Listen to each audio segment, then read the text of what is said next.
welcome to Satsang with G as the music fades into the background. I'm extremely low on YouTube. All right, let me push the volume a bit and push the volume on my microphone. Not quite sure what's happening because it's pretty much always the same, but let's check this out.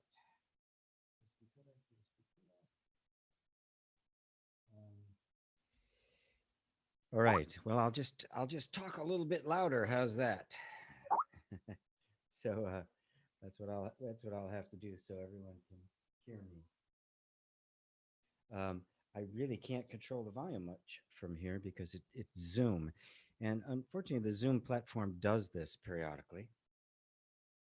And there's really very little I can do about it. So I'm pushing the volume on the mic as much as I possibly can.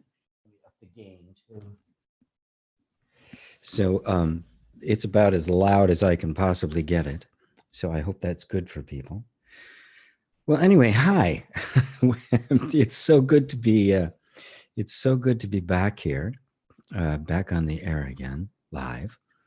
I didn't do the show for 2 weeks. I was out in Seattle visiting my young granddaughter, who's not quite one, and then my grandson showed up too. I was lucky enough that within 2 days of each other, I got both a grandson and a granddaughter, and the grandson came as a 10-year-old boy, as a result of my son getting married to a woman who had a son, and then 2 days later, my granddaughter was born. So I was just out there, and it was just impossible to try to make all the technology and everything work remotely like that.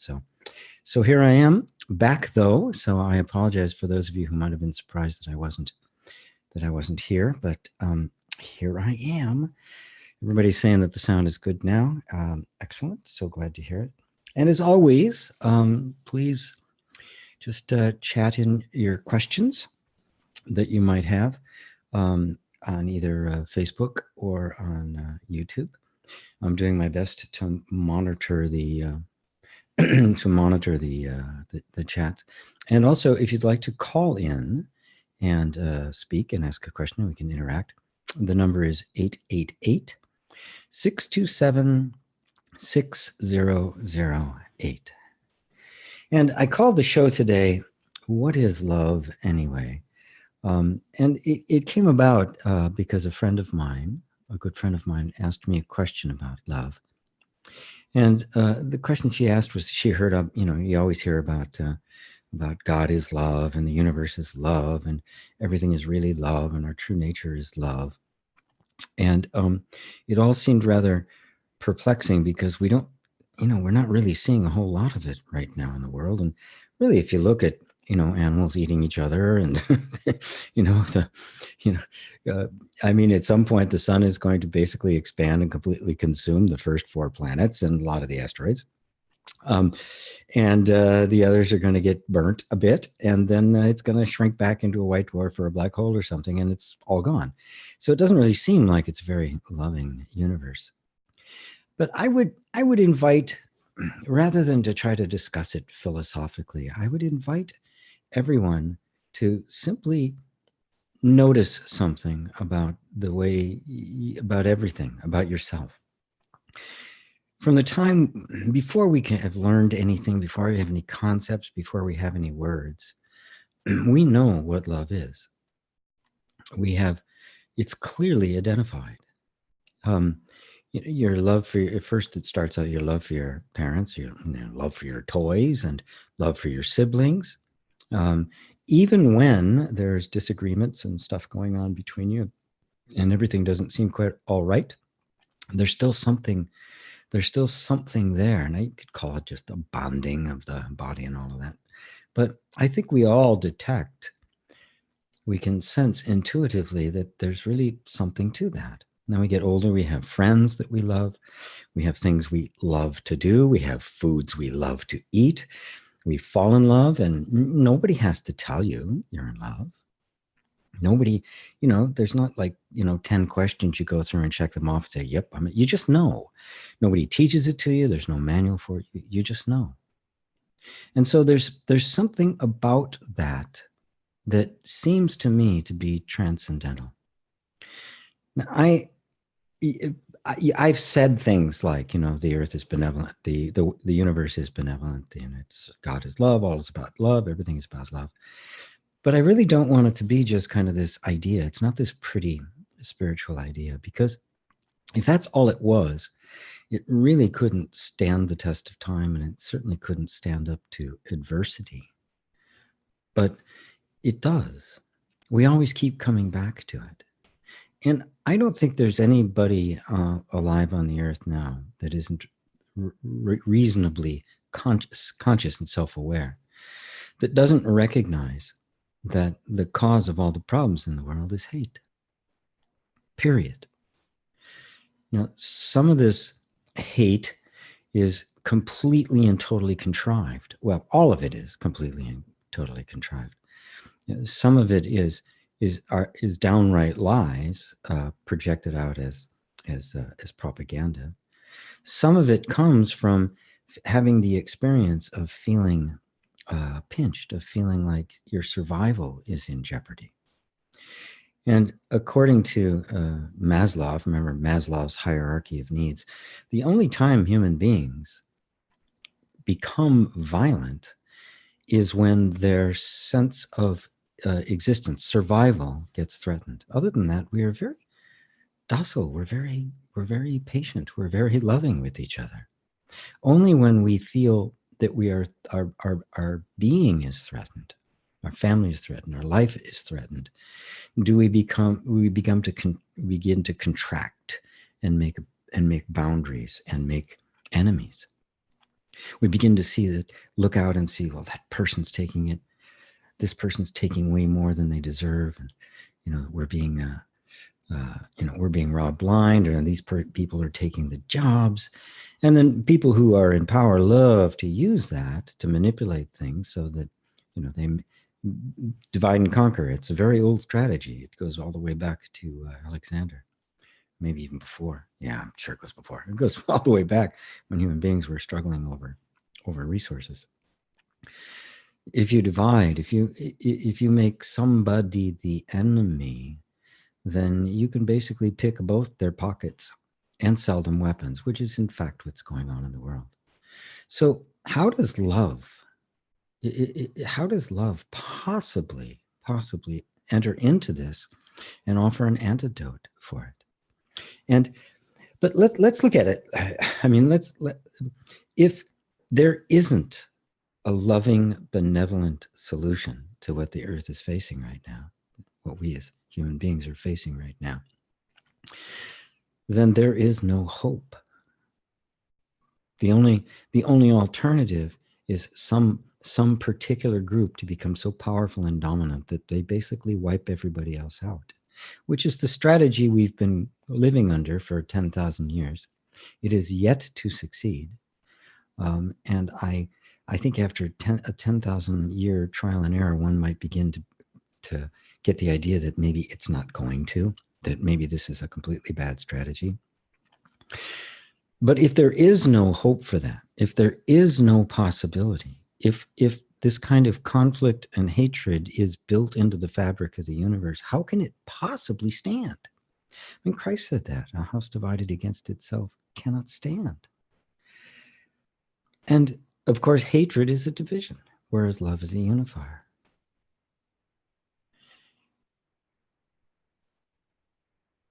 So the question becomes, is love powerful enough to undo and unravel these layers of hate and greed and selfishness that have compounded to the point where humanity is on the verge of wiping itself out?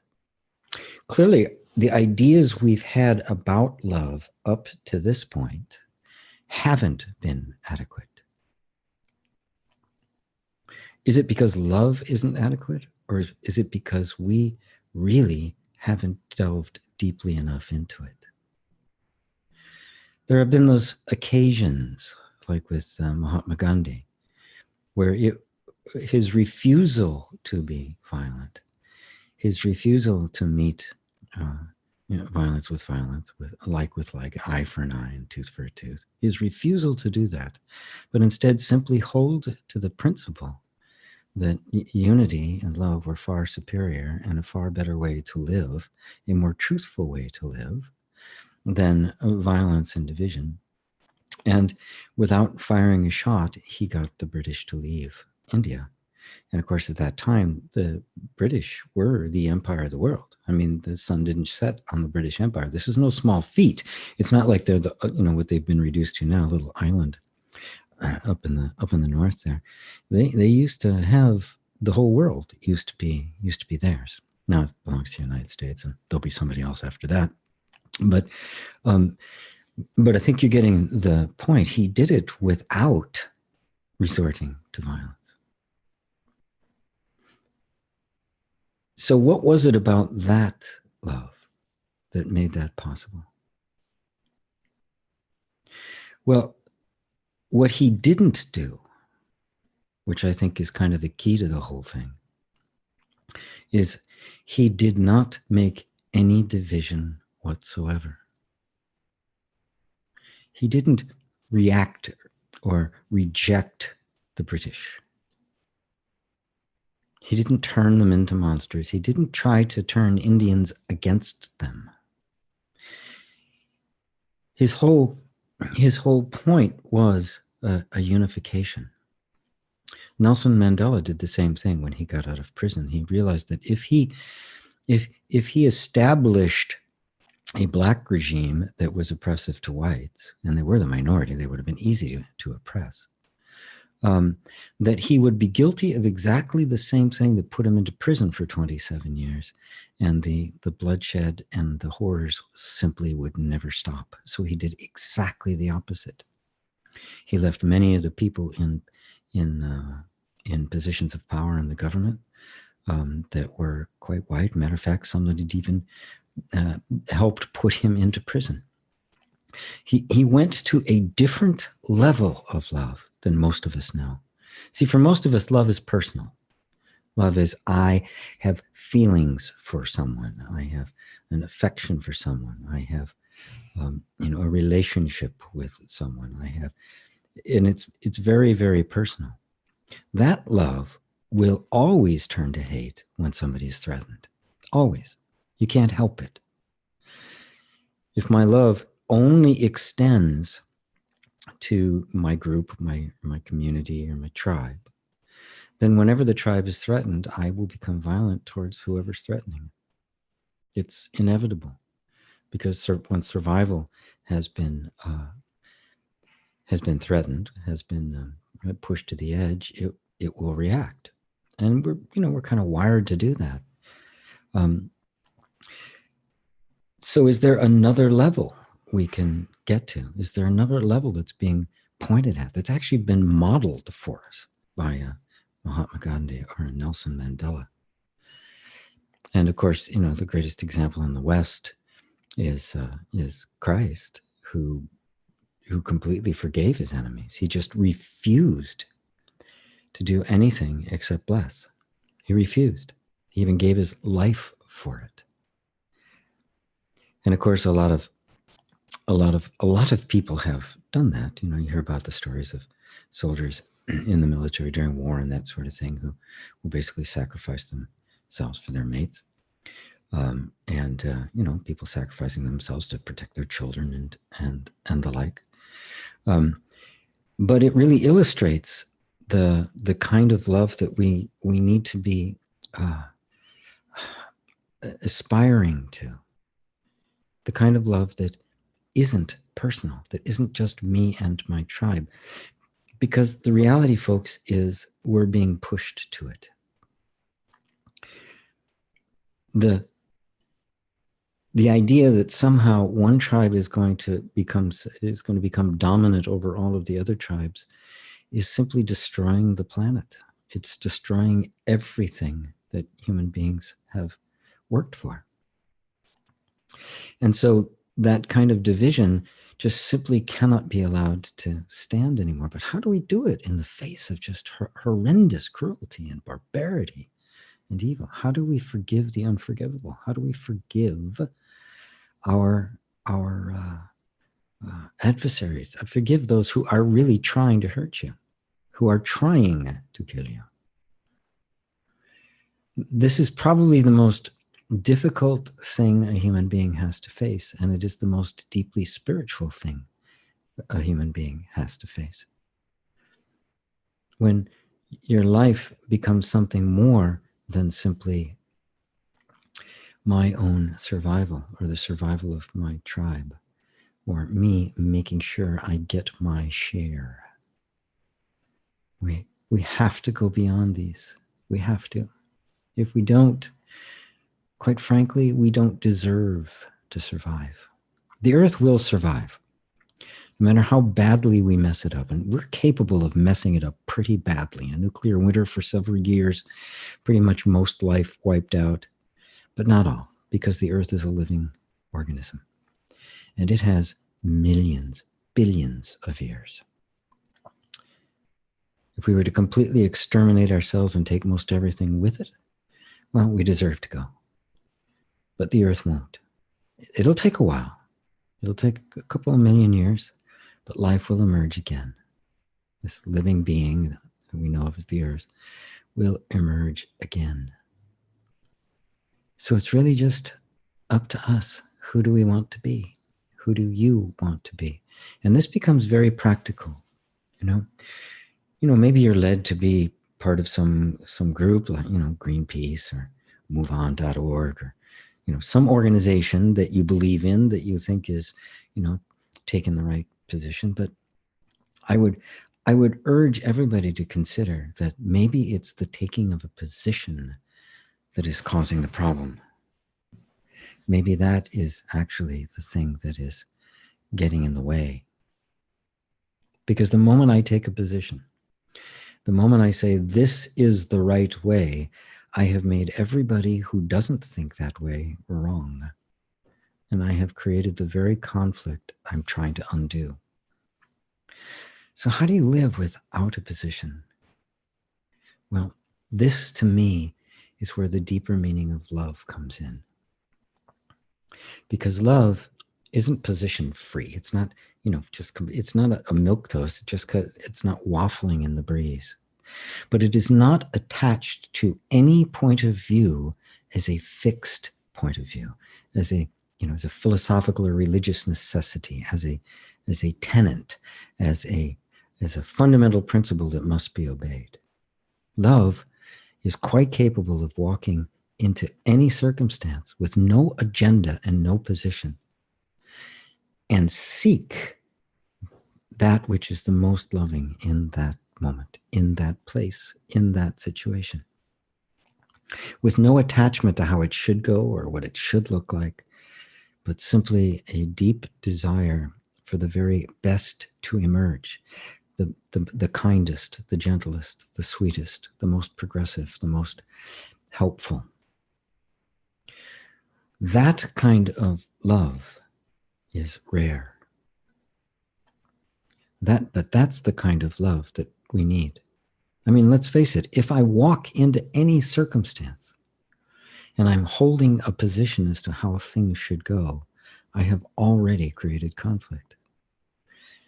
I may have even already made enemies because there's others who feel the same way. But if I walk completely with the deep desire to simply find the best, the most loving that this situation can produce, even if there's not much of it, I am free. I am capable of being totally present. I am capable of making things happen that otherwise would have ended up as a conflict. Somewhere in every circumstance around the world, there's got to be some soul that is not taking a position, that is not trying to dominate, that is not trying to force their will, but is only concerned about what is best, but doesn't hold any idea as to what is best. Instead, it lets love itself reveal it. And that is a very, very different way of being.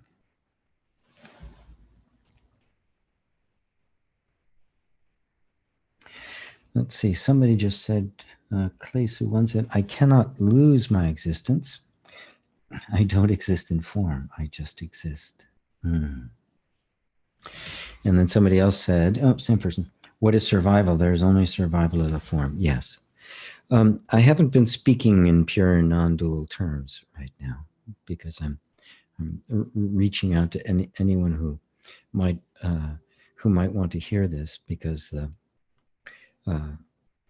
this question has many, many different levels. But you're absolutely right. At the essence of our fear of survival is the deep conviction that I am the body, and that this body is my life, and that to lose this body is to lose my life. And potentially, depending on how your beliefs work, to lose this body is to lose life permanently, period. It also presumes a reality of scarcity, that there's not enough to go around, and that somehow I'm going to have to fight to get mine. And if I do, and I get mine, and it is a matter of, live or die, then I'm perfectly justified in doing that. But at the heart of that is the belief that somehow your life is temporal, that you are dependent upon the body, that you are not a spiritual being, that you are not who you actually are, that you are not anything, you're not consciousness, but you are completely a product of material conditions and circumstances. And the reality is, most people, the vast majority of people, live their entire life with that as a fact. They believe that to be the truth. And as you all probably know, if you believe it, you will experience it, even if it isn't true. Let's see. GP, how to handle negative people in our lives, especially my family. Yeah, well, that's where most of them are, right? Most of the negative people. For some reason, they all collected in my family. What's up with that? I try to be positive and influence them, but also sometimes they are really, really negative. It's hard to make law of attraction work this way, right?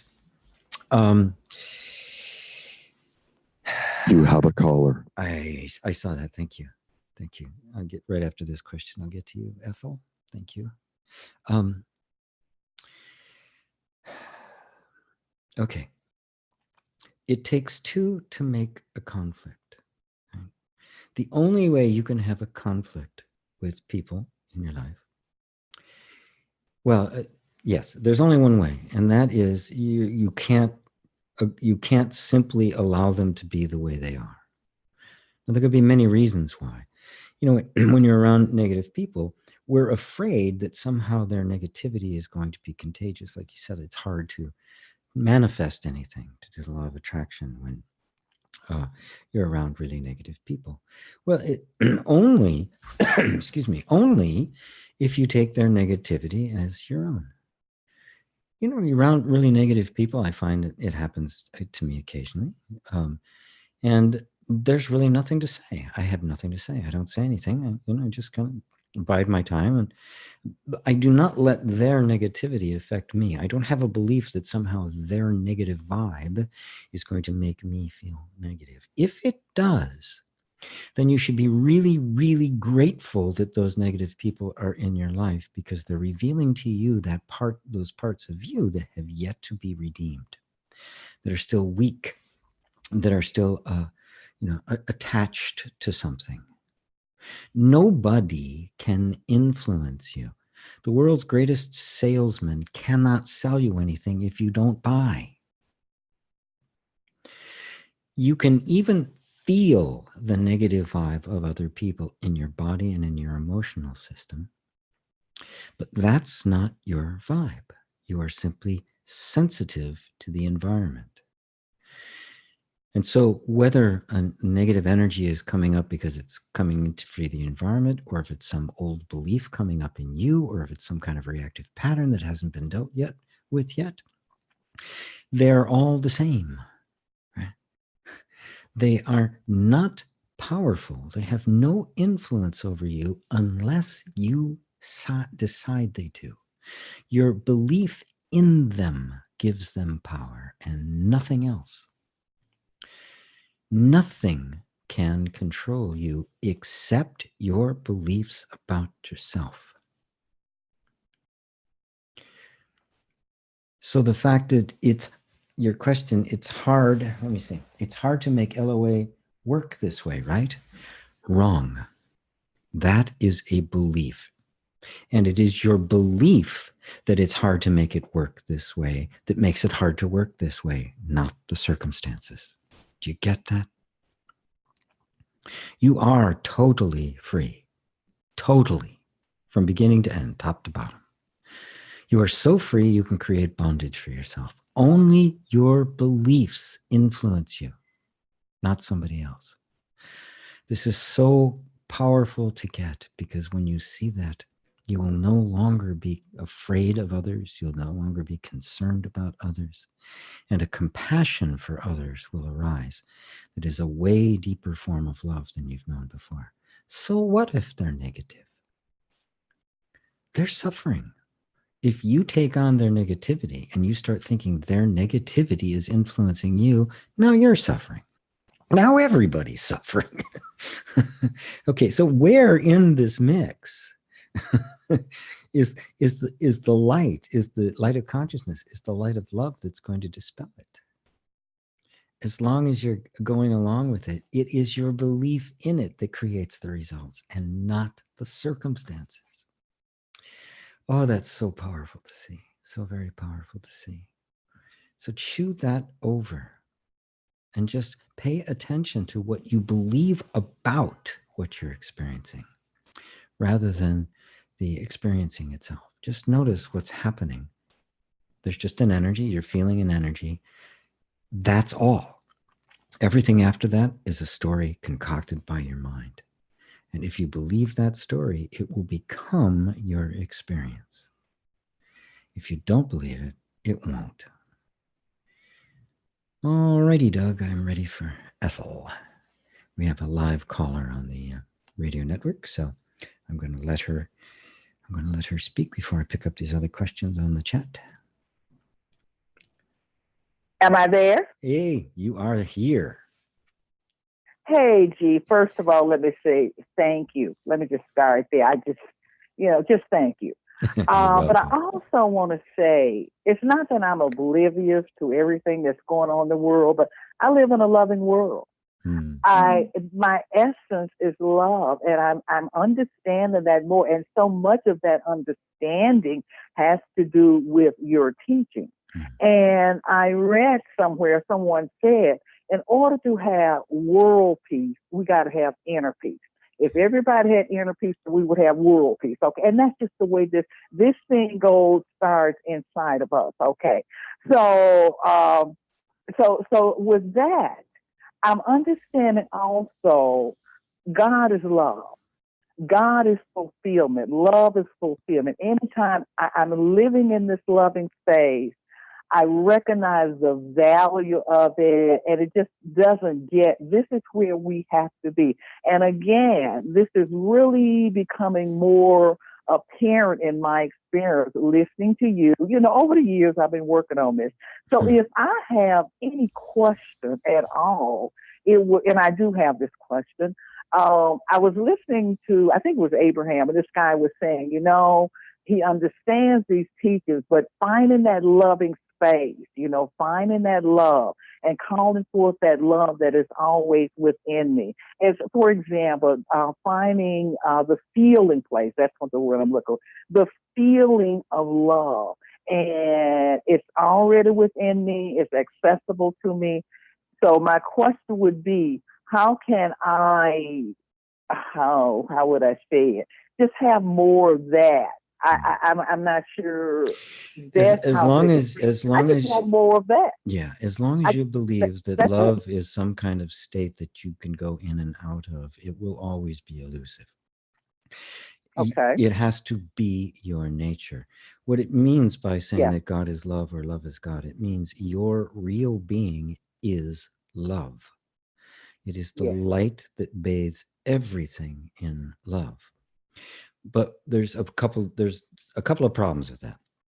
Um, not with it, but with the understanding of it. One is the beliefs we have about God, and the other is the beliefs we have about love. When you experience that place of freedom, that place of of openness and spaciousness and a feeling of oneness, that oneness is love. Yes. The oneness of being is love. Love, everything we know of love, every experience we have of love, the sense is a sense of intimacy and unity with what we're doing, with what things we love, things we like, people we like, circumstance, everything is a feeling of unity with it. At the heart of all feelings of unity is the essential unity, the oneness of being itself. The love or God, the essence of all things, is one. It is from there that our experience of love takes place, which is many as one. But the essence of it is a pure oneness, the one irreducible, indivisible being, which is what humans have named God. That is what you are. It is not what a state that you get to. People ask me all the time, well, I had this experience. I had the experience of oneness. How do I get back to it? Well, as long as you think there's oneness over here and then there's me over here, that oneness is some kind of an experience that I had, you have created two. Yeah. Let me say something, GP. Mm-hmm. When I use the word God, I just, I rarely use it because everybody got their own ideas about what God is. Mm-hmm. And I just kind of threw that in. And I do recognize I am love. I am love. So I'm really enjoying what you're saying. And but I'm getting what you say. It's a state that I am. That is I am love. I guess that's it. That's it. I would, the word God, I just kind of put that out there because it is my understanding that we do use that word. And love is the answer, whatever we call it. If we have that feeling space of love, and I'm learning this, I don't care what it is. If I turn towards love, not so much away from the situation, turn towards love, the answer is within it. It is fulfilling, and all the answers come from that. So I am appreciating what you're saying, but I did just want to kind of clarify that God thing. But I know I am love. So go ahead. Right. Love will, love by its nature will unify. Mm-hmm. It will also expose that which is causing disunity, and that's really important.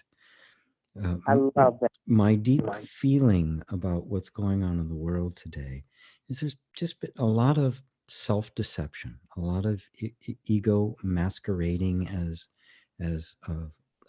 having value, masquerading as being intelligent, masquerading about having people's interests at heart. There's a lot of that going on. All of it has to be exposed. It's really quite amazing that when Christ was asked about the end of the world, he said, "You see this temple? There will not be one stone set upon another that shall not be torn down." He was not talking about the physical temple. He was talking about the superstructure of our beliefs. He was talking about how we view the world in our minds, which is, of course, all we ever actually experience. That is, we all think we're experiencing the world, but in fact, the world is just too vast for any human being to grasp. So we're always just walking through our own ideas about it. If we will just recognize that, we recognize that it is impossible for anybody to have the truth. And that makes us humble, it makes us approachable. And when we become humble and teachable, suddenly all of the hidden beliefs, the hidden arrogance, the hidden conceit, the hidden greed that has been masquerading as something valid just comes to the surface. And that is what we are seeing in the world. This deep belief in separation is being exposed at every level. We're finding that our whole infrastructure of our politics and our economics and our cultures and our religions have all been based on it. And of course it's going to be exposed. Of course it's going to come to the surface. Of course it's going to fall apart. It has to, because it isn't true. And I mean, it isn't true. It isn't love. Love and truth are one and the same. Love unifies, and truth cuts everything that is untrue or unloving. And in our current state of consciousness, we absolutely must have both. So that's where wisdom comes from. That's how it grows. So we're learning the real nature of love. And that doesn't mean it's going to gloss over cruelty and greed and all that. And exactly the opposite. It's going to expose it. It's going to shout it from the rooftops. It isn't going to be able to hide itself anymore. And of course, where is it hiding? In people's hearts and in people's minds. If it wasn't in our hearts and minds, it couldn't be in our politics. It couldn't be in our governments. It couldn't be anywhere. It has to be here first. That's the place that it gets reflected from. So it does become a matter of each of us eradicating from ourselves anything that is unlike love. Eradicating our own arrogance, our own conceit. But the only way to do that is to recognize that love is your actual nature. So what you're eradicating is not something real, not something you're not really letting go of anything. You are simply removing that which was never innate or natural to you in the first place. And that's not a hard thing to let go when you realize that it's never been me. It's been a mistake that was made right from the get-go. And then love can emerge, and wisdom, because you can't have one without the other. I love it. Thank you, Ethel. I love it. That's just my final thing is that is so accurate. When I love, just staying connected with that love, it pushes up all that other gobbledygook that's unnatural. And then I can see it for what it is, the nothingness. It's just, the conditioning. So, and it's wonderful. So listen, thank you so much, G. We love you. Thank you, Ethel. And that answers my question. Thank you so much. Wow. So very powerful. Love has to push to the surface everything that is unlike love. And so in our world today, we're really being forced to take a completely different approach to this stuff. I mean, look, the problems have become so extreme and so severe that we really have run out of moves. We have run out of our ability. The humanity does not have the capacity to deal with what is happening right now until and unless there is a significant shift in consciousness. If we continue along the same lines of thinking and believing that we have been, I think it's quite clear to every one of us where it's going to end. And it's not going to be pretty. There simply is no way. We have run out of moves for this current state of consciousness that we are all indulging. So a new state of consciousness, a whole new way of being is in the works, has to be. And I'm encouraging everybody to go deeper than you ever did before. And we hear the word love, and God is love, and the universe is love, and all of that. We go, gee, that's really good. May even feel really good about it. But if we ever stop to think, well, what does that mean? I mean, I look around, I don't see a lot of love. I don't see people making sacrifices for each other. I see a lot of conflict and polarization and exploitation. So if either that's bullshit, and we can just drop all that conversation right now, or there's way more here than we realized. And I'm taking the position that there's way more here than we realized, and I'm going after it, because if it isn't true, if it is bullshit, then we're all screwed anyway. So either this is it, right? That this is the direction, or there isn't one, which means we're all being invited to go to a higher level of both wisdom and love than we've ever known before. And the reason I started doing these satsangs is because I want to bring people to that higher level of wisdom and love. And as the questioner had asked before about if I feel myself to be this shivering little mortal struggling to survive in the world, even if I've created all these great systems that make my survival possible, as long as I have that belief about myself, there will be threats. Until I discover love as my very nature and recognize that love is immortal, it cannot be killed. It was never born, and it's never going to die. It is simply what is, without a what is not. Until I probe that deeply and discover that to be true, I will always be subject to the ups and downs. I will always be subject to the threat of my extinction. And the threat of your personal extinction is now the threat to humanity as a whole. And so this is the direction to go. To me, the thing I like about what's happening is it's forcing people to no longer be nonchalant about it, to take our spiritual inquiry to the next level because we have to. This isn't a cappuccino awakening. This isn't just going to sit around with people and have nice conversations about spirituality and non-duality. It's beyond that. This isn't going to be a philosophical sewing circle. This is becoming a matter of life and death.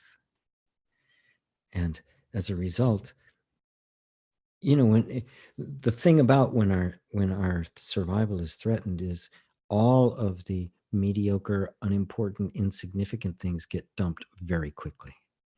You're not concentrating on anything except that. Now, where do we concentrate? What's the actual solution to it? Ultimately, to me, the solution is to discover that you are immortal. Not going to be, but you are. But the only way that can be realized is if you recognize that you are not the body. You are not that which is coming and going.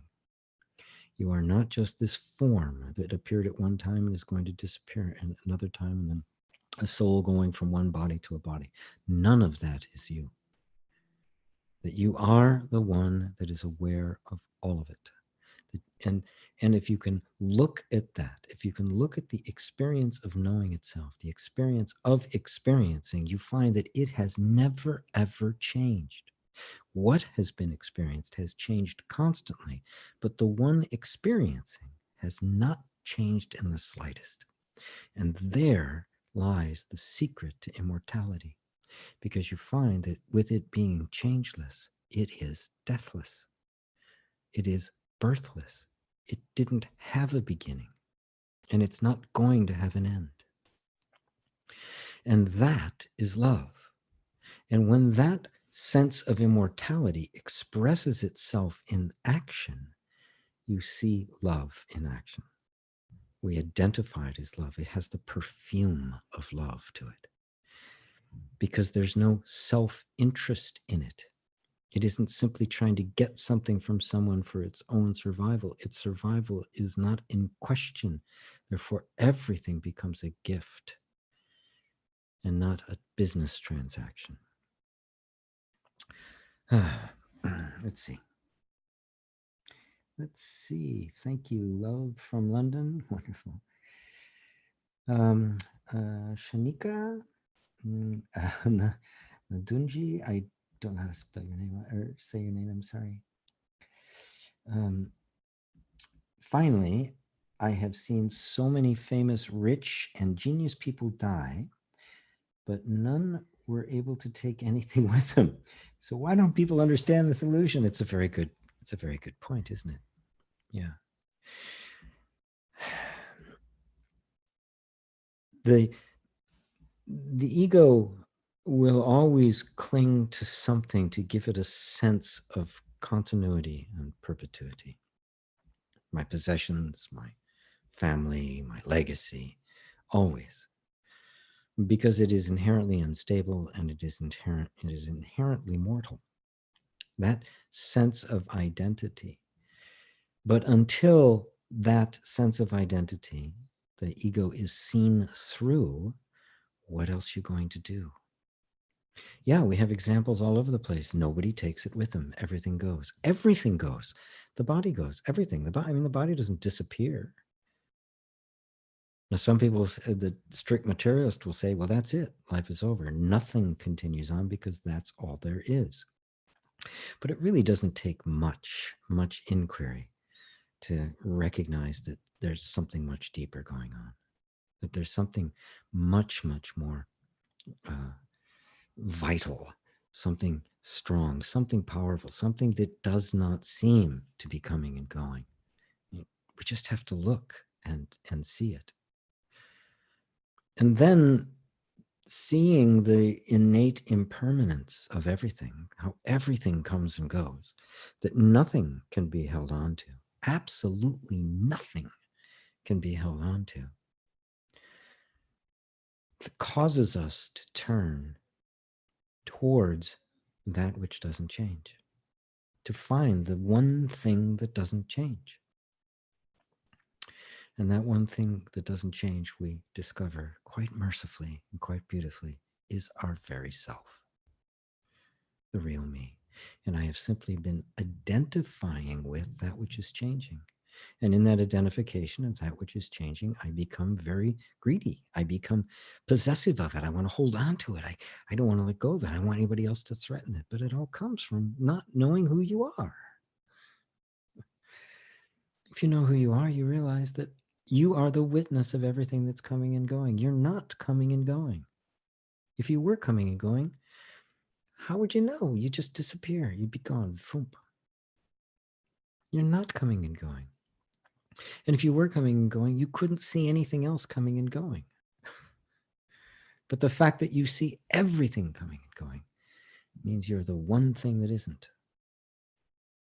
This is your immortality. This is your true self. To me, it is just so self-evident. And I say it 1,000 different ways to try to make it pierce through that veil. But that sense of identification is so strong. It is just so wanting to be a person, to be somebody, to be this individual. And yet, if we look at everything that makes up the individual, none of it is stable. All of it has changed. Some things very quickly, some things very slowly. But they've all changed. Nothing has ever been the same. Even this body is changing. At the rate of 1 million cells a second dying and new ones being born. Millions a second. I mean, it's inconceivable. This nothing is ever the same. The amount of time it took me to say that sentence, the universe changed. But yet you didn't. But if you're identified with what does change, if you think that's what you are, you will feel the threat of mortality. Not because it's real, but because you believe it. As I was saying earlier to the fellow who was asking about the law of attraction, whatever you believe, you experience. It isn't reality. It isn't the truth. You don't create reality. I've always disagreed with that statement in those circles. But you're creating your own reality. You are creating an experience. Reality is timeless. Reality never changes. If it did, we'd all be screwed.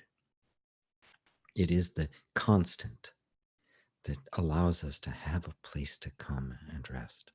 It allows us to have a home to return to. So you got another question here.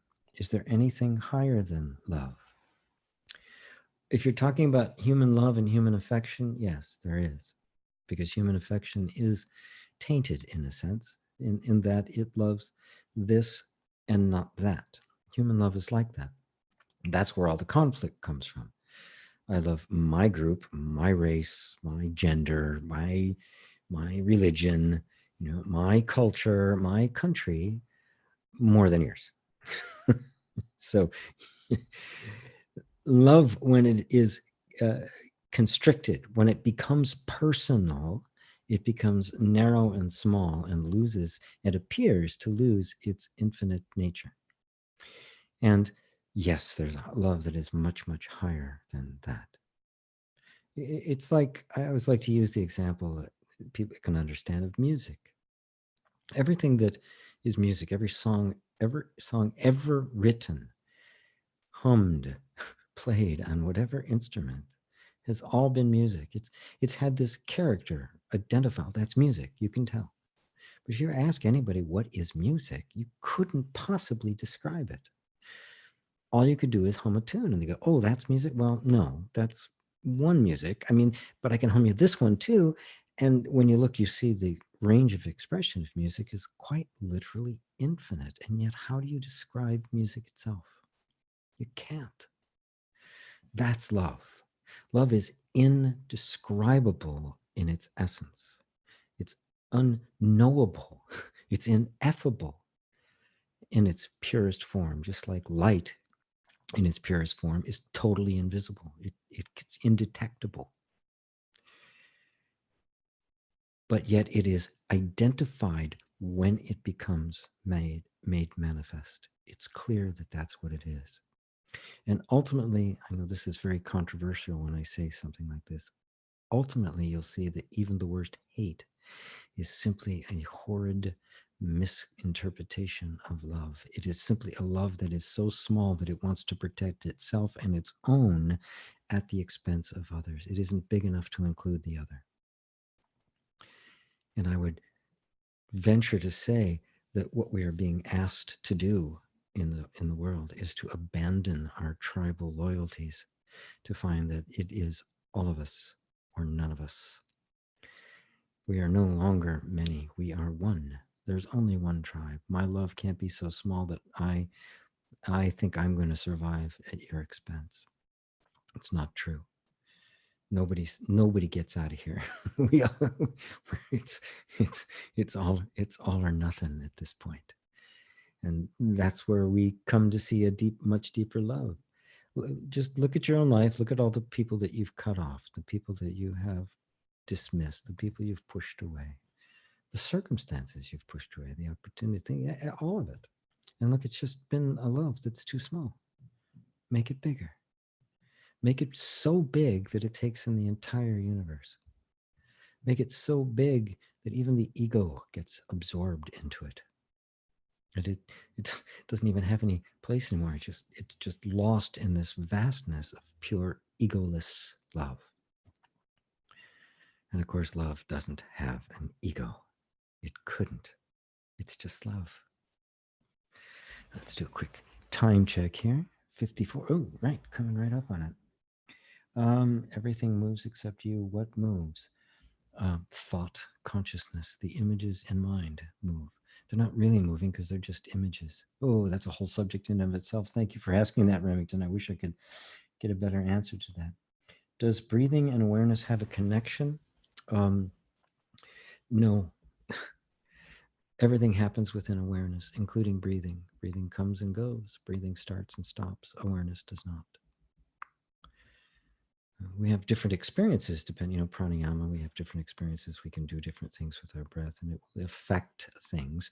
But notice that all the different things we do and all the effect it has is all perceived within this pure awareness. When this body drops and dies, the awareness will be there, aware of it doing that. It is not sustained by breath.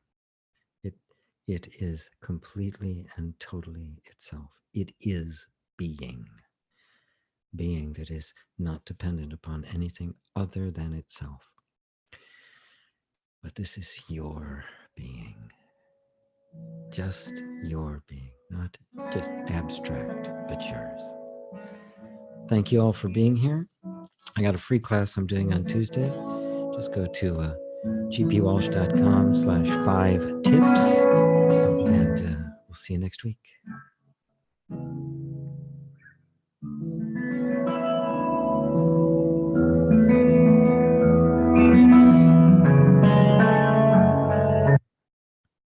All right, we got it. We got it. Thank you, sir. My pleasure. Good to be back.